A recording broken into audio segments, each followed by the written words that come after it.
Ricky, just over 3 weeks from the big fight. How is Nathan getting on in training? Couldn't be going any better, to be honest with you. And we've had exceptional sparring partners in, that have just put him constantly under pressure.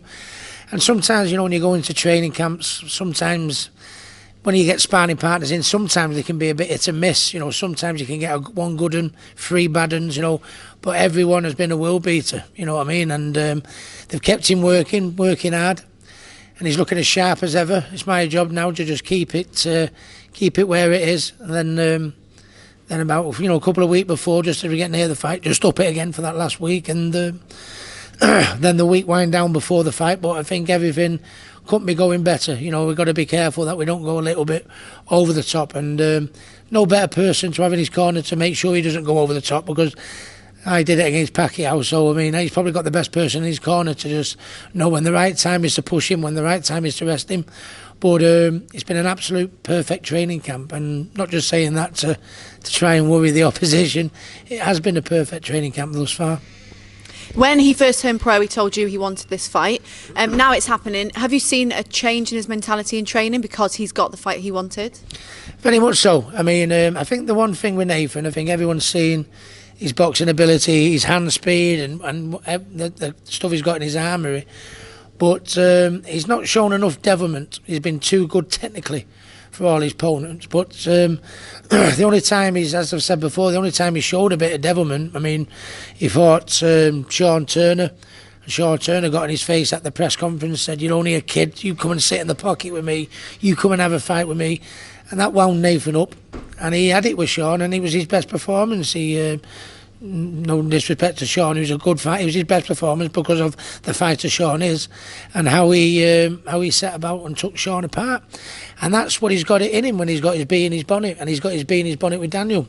As I said, I don't know what went off in the GB squad, but from the minute this fight, he's training. He's always put 100% in, but he's had a little bit more bad intentions in his training camp, and he's got to show a little bit more bad intentions technically when the bell goes fight night. And you have said that you think Nathan will win by knockout. Is that do you still think that? Do you think it's going to go that way? Absolutely. We're not taken away from the task we've got in front of us. Daniel is a very promising fella. He's a very fella to be in there against. He's such a big powerhouse, big puncher. He's got a high tempo, good punch volume. So we're not disillusioned of the task we've got ahead in front of us. But I just know what my fella's capable of. I think he's got the ability and speed to make him miss, and I think Daniel's not the most mobile or agile. He's there to be hit, and I said you won't have trouble finding the target and making him miss. It's what you do when you've made him miss will be the difference in the fight. And when he makes him miss, it's one of the oldest sayings in boxing. You've got to make him miss, and you've got to make him pay, and he's got to make him pay with bad intentions. And if he does do that, I think we've got the winner. And so after this fight, where do you see Nathan going? Where do you see his next opponent? Do you think Joe Joyce will be next?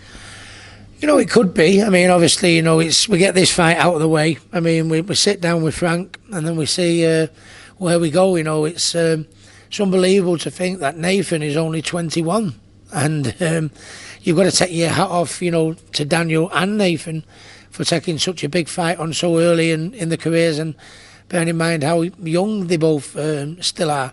So bearing that in mind, even if they do win, I think it's got to be slowly, with Nathan. But if he beats Daniel Dubois, then you're looking at. You've got the likes of Dave Allen and David Price and Derek Chisora and that thing, and which if he beats Dubois, it shows that he's in that bracket more than in that bracket. But then if he beats them, then he's knocking on the door, and I don't know whether that's a little bit too quick for the 21-year-old. But if you're good enough, you're old enough. And I think me and Frank have been in the game long enough to know if he's ready to be pushed on again, we'll push him on again. But if we decide the best move is to just hold back a little bit, bearing in mind how he's still improving and how young he is, that's what we'll do. I think he's got good people behind him to make the right moves even after this fight. So And then where do you see him going later on in his career? How far do you think he can go? Well, I've always said, you know, he can go right to the very top. It's a bit of a bold statement, you know, bearing in mind how inexperienced he is and how young he is and how little fights he's still had. But when he first walked through my gym as an 18-year-old, you know, and I just took him on the pads and he started hitting the bag and moving around the gym, and he looked like he'd been at it, you know, since he was about 10 or 11, you know what I mean? But he'd only been at it about just over 12 months. He'd only had about 8 fights in the amateurs, I think, something like that. Just looked real natural. And he was in the GB squad after 8 fights. Now that's to be in the GB squad after 8 fights, that shows natural ability. And that natural ability will hopefully get him to the very, very top. We're under no illusions. There's a few more boxes. He's got to be hit on the chin. You know, he's got to be put in a war and show that he's got the ticket to come through a war and a battle.